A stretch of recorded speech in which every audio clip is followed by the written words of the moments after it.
Buongiorno a tutti.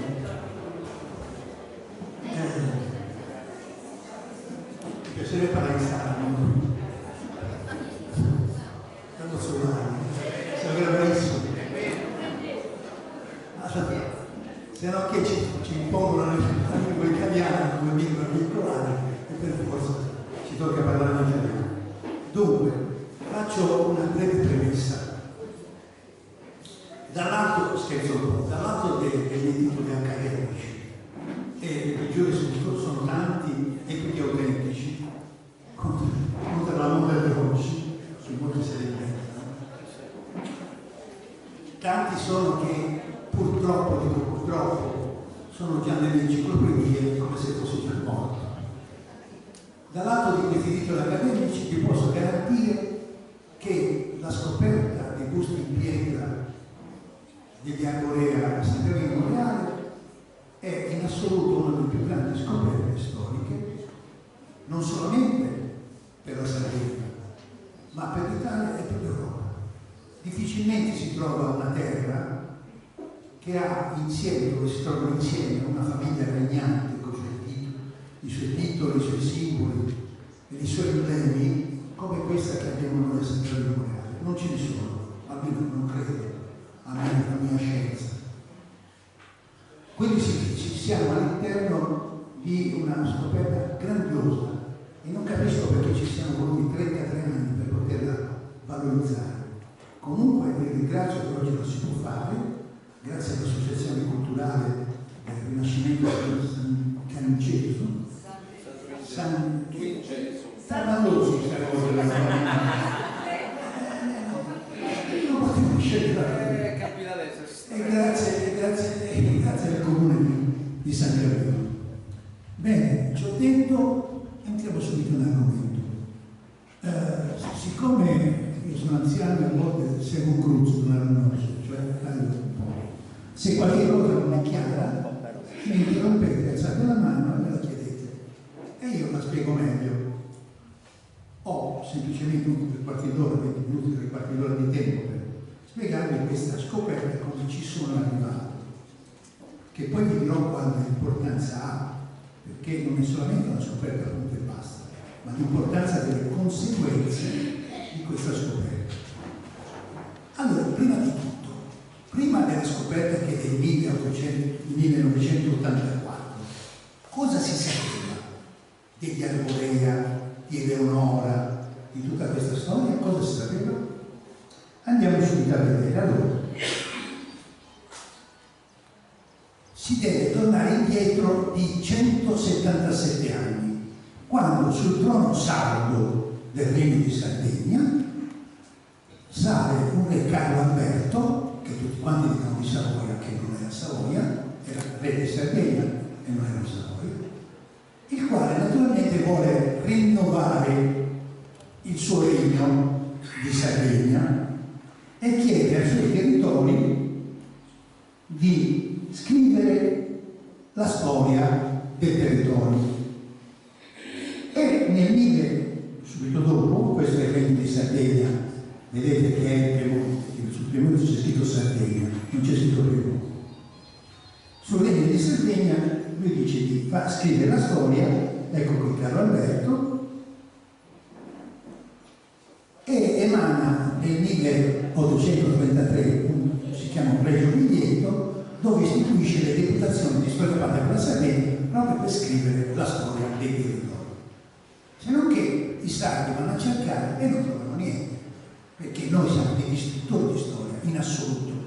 Cioè quello che sappiamo della storia sarda non è perché abbiamo documenti sardi, abbiamo documenti fuori, a Genova, a Pisa, a Barcellona, dappertutto tranne in Sardegna, perché noi proprio sfasciamo tutto, siamo degli scrittori. Meno male che rimangono lì. Quindi che cosa facciamo? Nel 1833 non avevamo storia, non avevamo documenti, non avevamo niente e ce ne siamo inventati.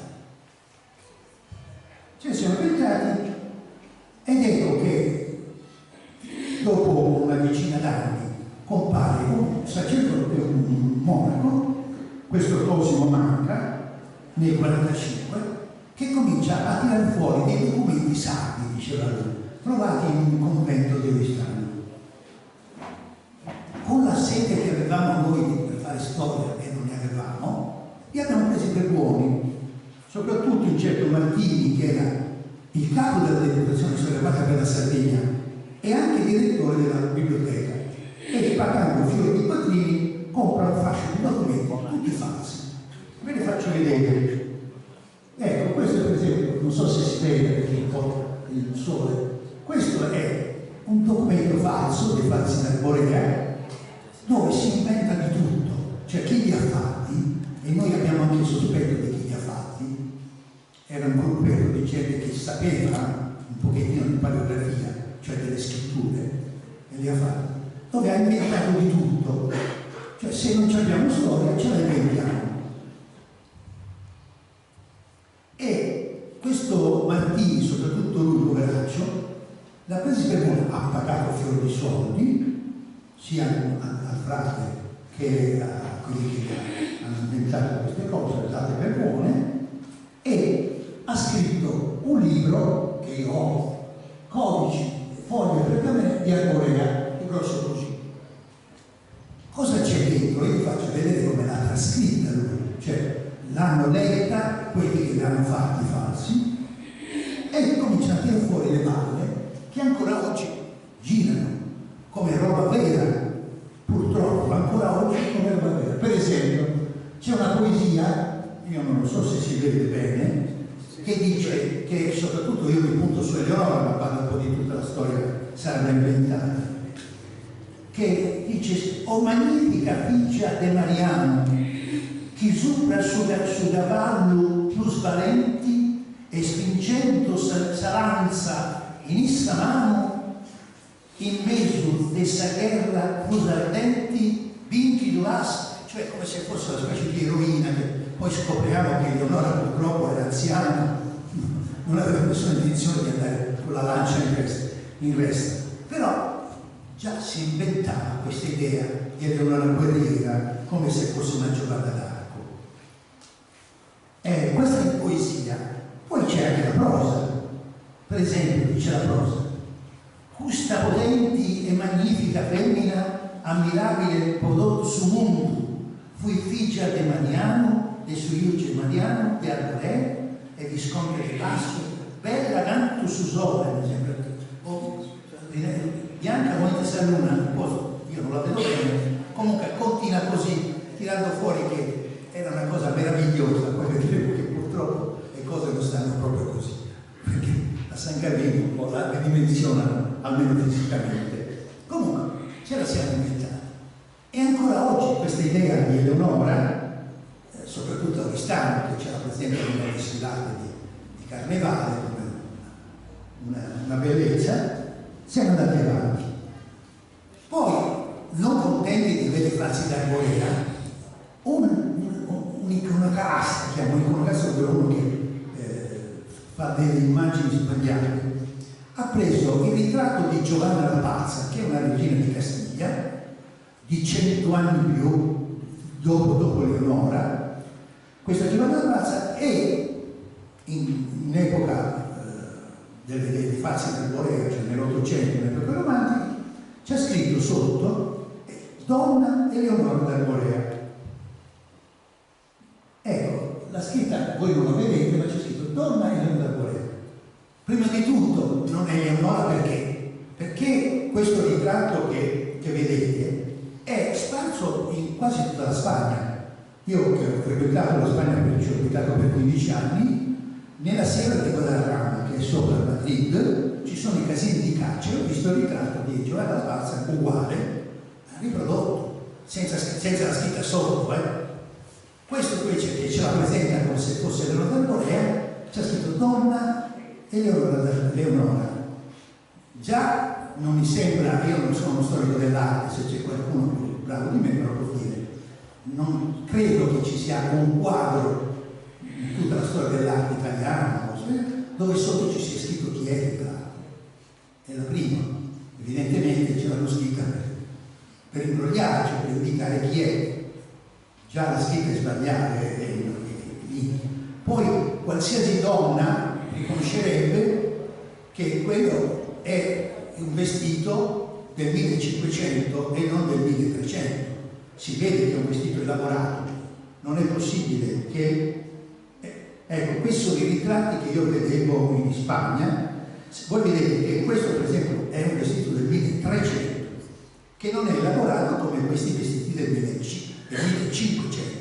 Quindi già questo ci deve essere il sospetto che il ritratto che ancora oggi tutti presentano come Eleonora d'Arborea è il ritratto di una regina di Castiglia, Giovanna d'Arazza. Quindi un altro falso, i falsi d'Arborea, i falsi ritratti e poi infine il ritratto, il grande monumento di Eleonora, in piazza di Eleonora a Milano, dove si vede chiaramente che non si tratta di un vestito del 1300 certamente. Si dice che l'autore, che mi sembra Ulisse Campi, volesse fare l'Italia tornita, siamo nella seconda metà dell'Ottocento, e che poi gli abbiano ordinato di fare Eleonora d'Arborea, gli ha messo in mano una carta, che non si capisce bene che cosa sia, tutti dicono che è la carta dell'uomo. Ecco. Questo è quello che era prima della scoperta dell'Edoardo dell'Arborea. Si arriva al 1984. Io allora ero docente di storia medievale all'Università di Cagliari e davo molte tesi sul territorio, cioè mi interessava scoprire attraverso le tesi il territorio sardo, soprattutto del regno di Arborea, non fosse altro perché io sono travaglissimo, quindi dell'Arborea. Abbiamo anche queste debolezze da insegnare. Voi sapete che i regni giudicali sono divisi all'interno da distretti che sono distretti elettorali, amministrativi elettorali, cioè per poter eleggere la colonna dell'ONU, che era il Parlamento che faceva insieme a me le leggi per lo Stato. E davo questi distretti a chi abitava nel distretto.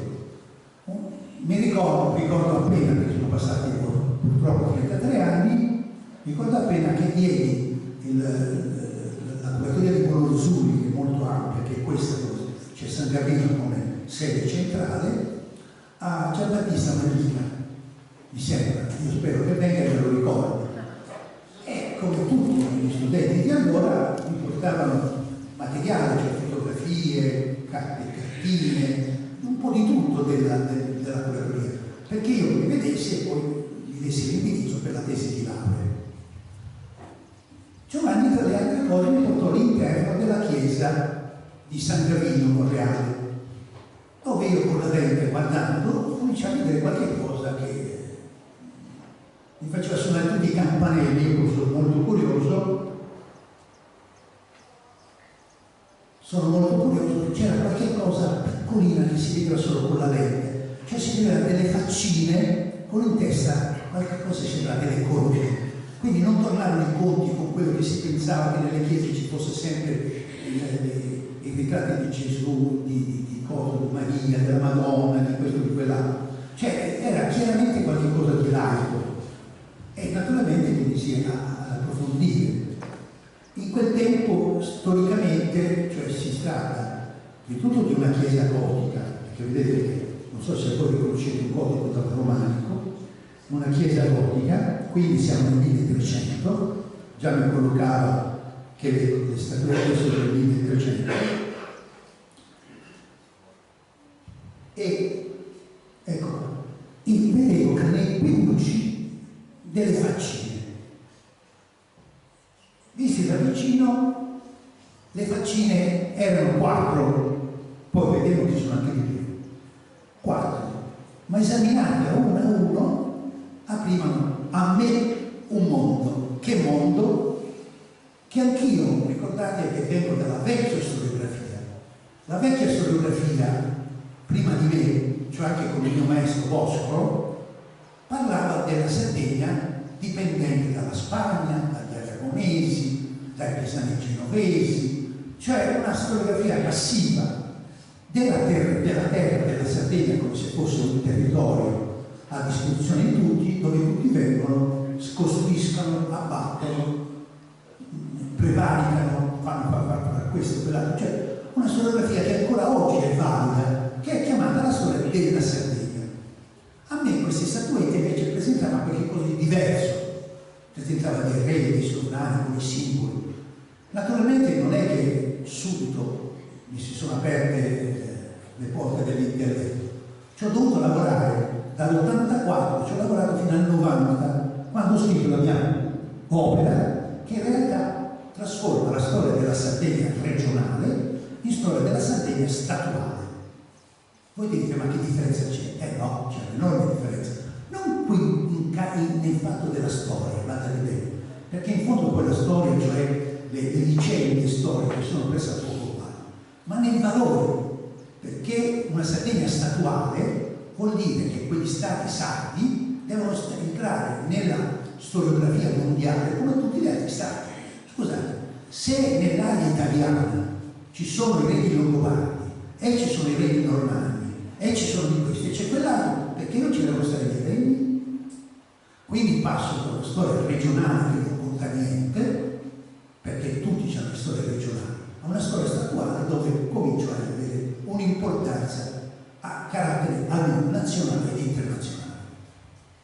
Quindi si aprirono le porte a quella che io chiamo nella mia storiografia la storiografia statuale, che poi successivamente ai regni giudicali mi ha fatto aprire le porte ancora di più col Regno di Sardegna. Regno di Sardegna che oggi si chiama Repubblica Italiana, che noi siamo l'origine, la matrice e l'inizio di quello che oggi si chiama lo Stato italiano. Quindi una storiografia, la mia, che passa da una storiografia regionale a una storiografia statuale e quindi politica, cioè con valore politico anche attuale, che si potrebbe usare benissimo per fare inghiottire al continente italiano che ci sta facendo lui inghiottire a noi, i longobardi, i normanni, tutte queste cose qui che sono storie della penisola, e invece noi vorremmo farli inghiottire il fatto che noi siamo la matrice dello Stato che oggi ci legge. Fatto questa premessa, andiamo a vedere una a una le figurine. Io allora, a quel tempo, vi dico come ho scoperto, avevo già scritto le genealogie medievali in Sardegna, è un libro grosso così, dove con grande fatica, ma con tanti collaboratori bravissimi, tra cui un inglese, Lewis, avevo visto attraverso la documentazione che avevo trovato dappertutto fuori dalla Sardegna, le genealogie sarde. Vedete per esempio, questa è una pagina piena di nomi, cognomi, mariti, mogli, figli. Facendo il confronto delle 4 figurine che avete visto, cioè si vede 1, 2, 3, 4, l'unica combinazione genealogica possibile di quelle figure era questa, cioè Mariano che poi sposa con Timboro muore, il figlio Ugone, qui la sorella Eleonora sposata con Brancaleone, che ha 2 figli, Federico e Mariano. cioè andava benissimo sulle figure che trovava, cioè erano le figure che potevano rappresentare questi personaggi. Mariano il primo, Mariano IV, che era della famiglia La Serra, ma questo non ci interessa. Guardatelo un po'. E qui a questo punto ho cominciato prima un problema storico e poetico. Prima di tutto c'è una corona in testa, la vedete, no? In mano, nella mano sinistra, c'ha uno scettro che si chiama baculum regale. A fianco, in alto, c'è lo stemma gotico con l'albero dell'amicato. Lui è vestito con una bellanda, che è proprio il vestito dei signori. Quindi, secondo voi, siamo arrivati a che cosa? A un re. E adesso il problema diventa politico. Perché? Perché prima di me, e purtroppo ancora oggi si batte, chiamano questi personaggi giudici. Ora, non è che sia sbagliato, guardate bene, lo potete chiamare quello che vi pare piace, ma perché usare una parola che a me politicamente fa male? Voi sapete che purtroppo, devo usarlo, purtroppo al di là del mare, il 99,99% dei nostri connazionali pensano alla Sardegna come una terra di banditi, di rei, di sequestratori di persone, e che ne combina tutti i colori. Quindi che cosa pensano? È sempre stata così, avevano i giudici che li giudicavano per mettere in galera. È così. Se voi prendete tutti i miei colleghi universitari, 1500 minivisti, mi chiedevano nei congressi nazionali quando andavo fuori, ma perché avete i giudici? Ah, quindi li giudicavano, delinquenti eravate. Io dico, ma perché noi siamo cretini quando sono dei re? Cioè, ripeto, scientificamente non è sbagliato, perché lo potete chiamare una persona come vi pare, ma politicamente è sbagliato. Nei documenti, tant'è vero che anche loro, nei documenti che noi abbiamo trovati fuori, c'è scritto Iudex sive rex, cioè giudice ovvero sia re, perché anche loro nel 1300 pensavano di farci capire meglio nei documenti che mandavano a Pisa, a Monte Cassino, a Genova, per farci capire che la parola iudice, che viene da un'altra cosa, poi vi potrei spiegare, ma se no non finiamo più, voleva dire re. Allora, ragazzi, se non siamo proprio scemi, perché continuiamo a chiamare giudici? Perché li chiamiamo giudicati? Quando si, ripeto, nei documenti stessi e nelle immagini sono dei re a tutti gli effetti? E perché mi interessa chiamare re? Perché il re ti chiama tutto il mondo, cioè anche in America se dico sono re mi capisce, se dico sono giudice col cavolo non mi capisce.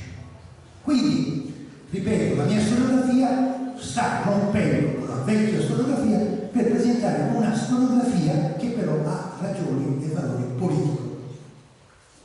Poi ripeto, interrompetemi perché ecco, di Mariano avevo due immagini di quando era Donicello, cioè principe. Vedete che è lo stesso volto, quello di fondo si vede quello di San Carino, poi ce n'è uno di Ottana e uno di Oristano. Se c'è qualcuno di voi che si interessa di pittura, di disegno, e io una volta disegnavo con Antonio Corriga, poi mi ha detto di darmi anche più che mi sono data la storia. Se voi lo guardate, non so se si vede bene, il volto è esattamente uguale, gli occhi sono uguali, la mascella è uguale, sono tre ritratti di Mariano. Quindi avevamo la conferma, nella scoperta di San Carino, la conferma di Mariano nel tempo. Questi sono di quando non era ancora re, però è lo stesso ritratto. Andiamo all'altro ritrattino. L'altro ritrattino è di Hugo nel figlio. Anche nel figlio abbiamo però un ritratto di quando era bambino, perché il papà lo affida a Santa Chiara quest'anno. E questo è il ritratto che naturalmente è fatto da un pittore si vede locale, però dall'idea, questo è Ugone, però da grande questo è Ugone. Ugone, come vedete, anche lui ha una corona in testa. Badate, la corona è regale, ovviamente, non è una cosa qualsiasi. Tant'è vero che nel testamento della nipote, cioè della sorella di Eleonora, che si sposa in Francia e lascia il testamento che noi abbiamo perché mentre noi distruggiamo tutto fuori ci conservano qualcosa, un testamento lunghissimo, e Beatrice, sorella di Eleonora, parla di corona, parla addirittura delle stoviglie di argento con lo stemma dell'albero di radicato, quindi una ricchezza e una bellezza che noi oggi non manco ci immaginiamo. Bene, Ugone sappiamo che viene ucciso nell'83 per una rivolta che è inutile stare qui a parlare perché se no non finiamo più, e viene ucciso con la figlia e gettati tutti e due in un pozzo. Evidentemente nel ritratto lui era già morto, cioè la chiesa è stata finita quando lui era già morto, quindi dopo l'83. Se voi vedete che ha in mano, si vede la testa di una bambina, qui non si vede bene, ma c'ha le treccine, cioè c'ha i capelli fatti a treccine. Non è molto bello, ma non è una bambina. E lui, questo è il ritratto di Ugone dopo la morte, dopo la sua morte. Voi sapete che dopo la morte dovevano la corona dell'uomo, che era il Parlamento che intronizzava i sovrani, e noi abbiamo un documento di intronizzazione che parla del re, dell'arcivescovi. L'intronizzazione veniva fatta attraverso una cerimonia particolare che noi abbiamo, sempre trovata fuori, ma riguarda la Sardegna. Secondo la linea generazionale si doveva passare a un maschio, ma maschi non ce n'erano, perché il maschio era lui l'unico. C'erano invece due sorelle, una Eleonora e una Beatrice. Beatrice era già sposata e si era andata in Francia, si era sposata con il visconte di Narbona, quella che lascia il testamento, e rimaneva Eleonora. Questa Eleonora, cioè la sorella di Ugone, si era appena, prima della morte di Ugone, un anno prima, si era sposata con una Brancaleone Doria. Era andata prima a Castelsardo, quello che oggi si chiama Castelsardo, e poi da Castelsardo, siccome il marito era un genovese, se n'è andata a Genova e abitava a Genova. Quindi la corona dell'uomo va a Genova e prega Eleonora di venire in patria, cioè Oristano, a prendere il trono lasciato vacante dal fratello ammazzato.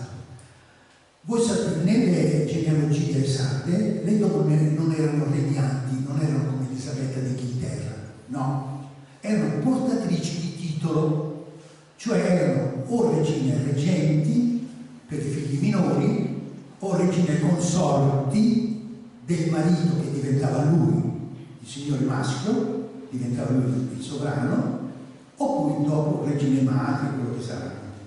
Quindi in realtà Eleonora prende il trono come regina reggente del figlio grande, perché aveva due figli, Federico, e viene in Sardegna come regina reggente.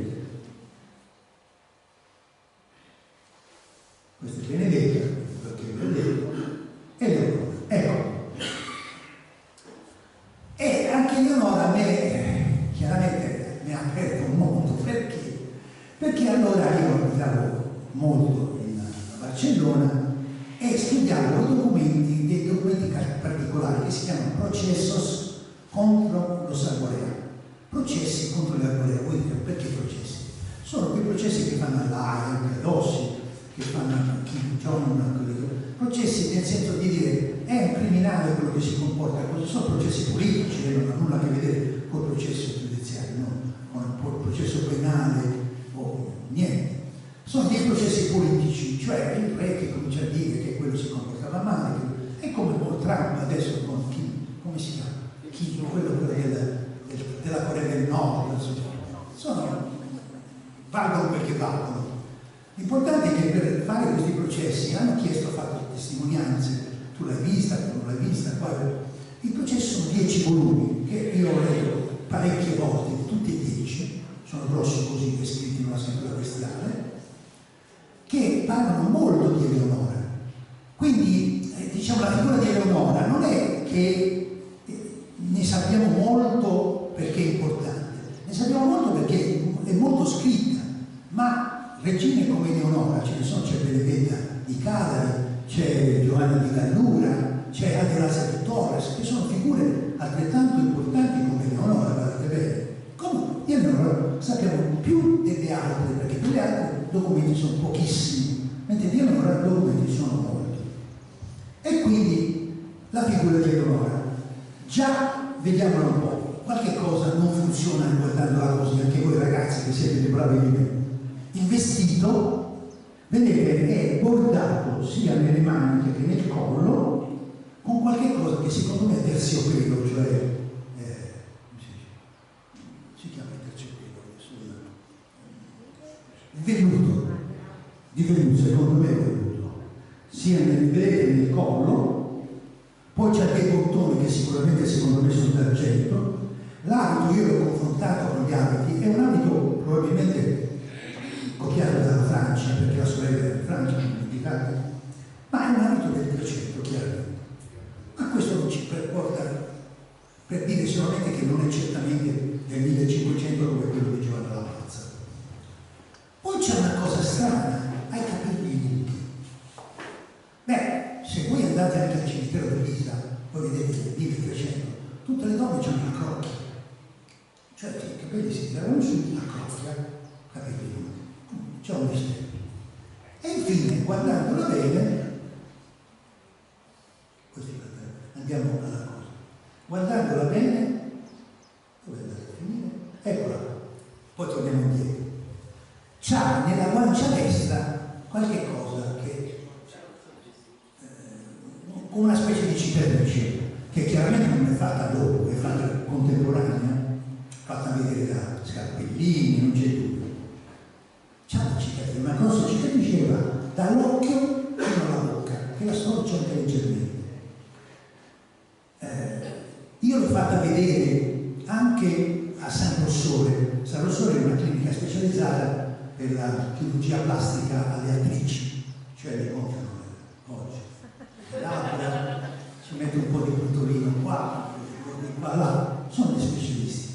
E io ho portato le fotografie a San Rossore. Tra l'altro avevo un amico, lui, uno specialista, l'hanno esaminato e gli hanno anche dato una relazione scientifica. Secondo loro è un nervo peloso, quindi dalla nascita la bambina è nata con un nervo, sapete cos'è un nervo peloso, vero? Insomma, è come una macchia nel viso. Io ho fatto un libro di 700 pagine e ho immaginato altre cose, insomma, perché mi faceva comodo. Immaginavo che si sia schizzata con dell'olio bollente quando era bambina, ma è una mia fantasia.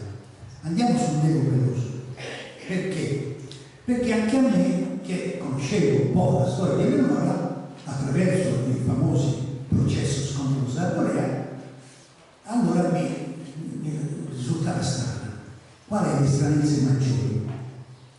Prima di tutto, Eleonora si sposa a 36 anni nel Medioevo. Se voi studiate il Medioevo mondiale, le ragazze si sposavano a 14-15 anni, cioè appena diventavano donne. 36 anni, già noi un po' in largo tempo, ma a quel tempo lì era tutto incredibile. Come mai?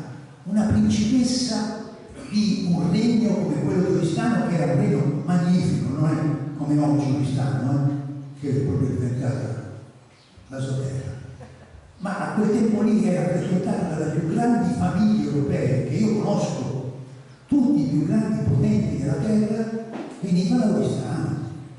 Possibile che con tutte le possibilità Eleonora non si voglia da questo, con qualcuno grosso, ma si sposa a 36 anni e con un bastardo, un illegittimo, con Brancaleone Doria, figlio del grande Brancaleone Doria, ma figlio illegittimo. Insomma, sembra un matrimonio un po' di ripiego. È vero, guardate bene che quei pochi documenti che abbiamo, Eleonora vuole tanto bene al marito, che poi addirittura molla tutti i territori che il papà aveva comprato conquistato perché aveva il marito che viene fatto prigioniero dai catalani aragonesi. E 100 documenti dice l'ho fatto per amore suo, cioè per l'amore di Eleonora per il marito. Quindi un matrimonio anche, diciamo, d'amore, pur essendo fatto con un uomo illegittimo. Quindi si capiscono anche i capelli lunghi, evidentemente si copriva. Poi un'altra cosa, un altro particolare, nei documenti c'è che molti ambasciatori che andavano da Cagliari e passavano per l'Oristano per trattare delle cose, ambasciatori catalani aragonesi, non sono mai riusciti. Io ho 2 o 3 documenti di insistenza per parlare con Eleonora e dove Eleonora non si faceva mai vedere. Se c'era qualcosa da dire lo dovevano dire al vescovo di Terralba, il quale entrava nella stanza, diceva dove Eleonora ha detto, tornava a uscire, quelli dicevano, tornava a entrare, non l'hanno mai vista. Quindi qualche cosa giustifica evidentemente la figura non proprio bella di Eleonora, evidentemente non si faceva vedere molto volentieri. E poi, se voi vedete il marito non è che sia da Benumella, è un libero tiroideo, anche questo lo fate esaminare. Vedete che grosso, pappagorgia, grosso, c'ha un cappellino alla genovese perché lo Doria, anche lui aveva una pellata. Pensate, i documenti dicono che era talmente grosso che quando andava in guerra si faceva coprire con, siccome la pellata è rossa, cioè è un vestito rosso di grande signore a quel tempo perché era fatta con un pinnino rosso, costava molto, per non farsi vedere si copriva con 2 coperte di lana grigia per non farsi vedere dai lanciatori di frecce che lo potevano colpire. Quindi doveva essere una botta, una specie di botta, ma qui si vede bene, si vede bene. Quindi il matrimonio di Eleonora è un matrimonio, chiamiamolo così, tra virgolette, di ripiego. Ho quasi finito, poi non mi voglio annoiare. Poi se mi volete chiedere qualche cosa. Ecco, infine, all'esterno, mi sono d'accordo, ma manca adesso se ne accorgo, se voi vedete, dietro la chiesa, che sta per rovinarsi come tutte le cose che diciamo, c'è la figura di Eleonora, secondo me con 2 testine, che una mia collega che aveva studiato la chiesa per anni diceva erano 2 pape, non voglio dire chi è, ecco, che sono Federico e Mariana. Vedete? Secondo ma voi non lo vedete bene, ma qui si vede benissimo. Sono 2 testine, una fianco all'altra, sono i 2 figli, cioè con la cuffietta, e Eleonora che è sfregiata nel volto. Di Eleonora sfregiata nel volto, non so se ce l'hanno portata, forse no. Sì, ce l'ho portata. Ecco, voi dite, ma sicuro che siano loro. Sotto c'è una scritta che per chi fa voi sapete che io nell'essero storico sono libero docente e poi ordinario, quindi contando gli esami nazionali, ternato, cioè quando passavano 3 professori per ogni 10 anni, c'è una scritta che dà l'antequem e il postquem della Chiesa e quindi proprio stringe all'immagine che abbiamo. E la scritta è del 1388. Ecco qua. La scritta è la fine della costruzione, dove il vescovo benedice tutta la Chiesa.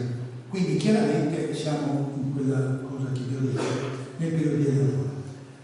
Io, grazie a Malika, che volevo ringraziare per se viene, ho potuto scrivere allora, questa è una pubblicazione mia, dove metto tutti i passaggi scientifici a dimostrazione della scoperta. Sono passati 33 anni. Eleonora, questo sono io, il giorno della scoperta, io 33 anni fa, oddio come sono cambiato, non è Eleonora, si vede molto bene. Ecco, so chi sia, perché è arrivata questa immagine non so come, è stata scoperta un'altra faccina a Ghilarza, nella chiesa di San Serafino di Ghilarza. Grattando una porta laterale nel peluccio della porta, in uno, nell'altro chissà perché non l'hanno grattata, è comparsa questa faccia, che come vedete è uguale, precisa, identica a Eleonora, soltanto di macchia sulla faccia destra. Quindi abbiamo la dimostrazione anche fuori, non più a San Gavino. A Mogoro mi presentano questa. Mi assicurano che è Eleonora la vecchia. Non c'è niente scritta. Però qualcuno, Gigi Sanna mi dice, guarda, è l'edificio antico, questo è lì, che cosa può essere se non Eleonora? Io ve la presento, non ho la garanzia.